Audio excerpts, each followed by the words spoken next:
વચનામૃત ગઢડા પ્રથમનું 28મું. સત્સંગમાં વધવા ઘટવાનું કારણ.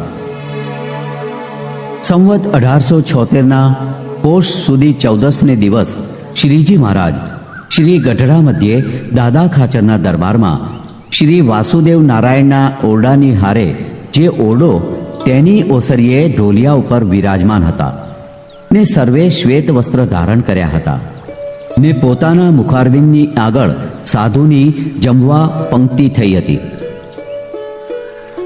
તે સમયે શ્રીજી મહારાજ બોલ્યા છે, જે સત્સંગી સત્સંગમાંથી પાછો પડવાનો હોય તેને અસદ વાસનાની વૃદ્ધિ થાય છે ને તેને પ્રથમ તો દિવસે દિવસે સત્સંગી માત્રનો અવગુણ આવે છે ને પોતાના હૈયામાં એમ જાણે છે, સર્વે સત્સંગી તો અણસમજુ છે ને હું સમજુ છું એમ સર્વેથી અધિક પોતાને જાણે ને રાત્રિ દિવસ પોતાના હૈયામાં મૂંઝાયા કરે અને દિવસમાં કોઈ ઠેકાણે સુખે કરીને બેસે નહીં ને રાત્રિમાં સૂએ તો નિદ્રા પણ આવે નહીં ને ક્રોધ તો ક્યારેય મટે જ નહીં ને અધબળેલા કાષ્ઠની પેઠે ધૂંધવાયા કરે, એવું જેને વર્તે ત્યારે તેને એમ જાણીએ જે એ સત્સંગમાંથી પડવાનો થયો છે ને એવો હોય ને તે જેટલા દિવસ સત્સંગમાં રહે પણ તેના હૈયામાં કોઈ દિવસ સુખ આવે નહીં ને અંતે પાછો પડી જાય છે. અને સત્સંગમાં જેને વધારો થવાનો હોય તેને શુભ વાસના વૃદ્ધિ પામે છે ત્યારે તેને દિવસે દિવસે સત્સંગી માત્રનો હૈયામાં ગુણ જ આવે અને સર્વે હરિભક્તને મોટા સમજે ને પોતાને ન્યૂન સમજે ને આઠે પહોર તેના હૈયામાં સત્સંગનો આનંદ વર્ત્યા કરે.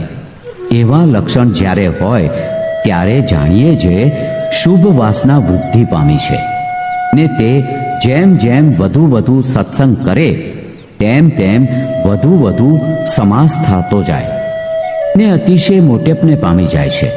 એવી રીતે શ્રીજી મહારાજ વાત કરીને જય સચ્ચિદાનંદ કહીને પોતાને આસને પધાર્યા. ઇતિ વચનામૃત ગઢડા પ્રથમનું 28મું. ગઢડા પ્રથમના 28મા વચનામૃતની રહસ્યાર્થ પ્રદીપિકા ટીકા. આમાં કૃપા વાક્ય એક છે, જેમાં પહેલી બાબતમાં જે સત્સંગમાંથી પાછો પડવાનો હોય તેને અસદ વાસના વૃદ્ધિ પામે ને સત્સંગી માત્રનો અવગુણ આવે ને પાછો પડી જાય. બીજી બાબતમાં સત્સંગમાં વધારો થવાનો હોય તેને શુભ વાસના વૃદ્ધિ પામે ને સત્સંગીનો ગુણ આવે ને સત્સંગમાં મોટ્યપ પામે એમ શ્રીજી મહારાજે કહ્યું છે. પ્રશ્ન 1. બીજી બાબતમાં આનંદ વર્તે તથા મોટ્યપ પામે એમ કહ્યું, તે આનંદ ને મોટ્યપ શી સમજવી? ઉત્તર 1.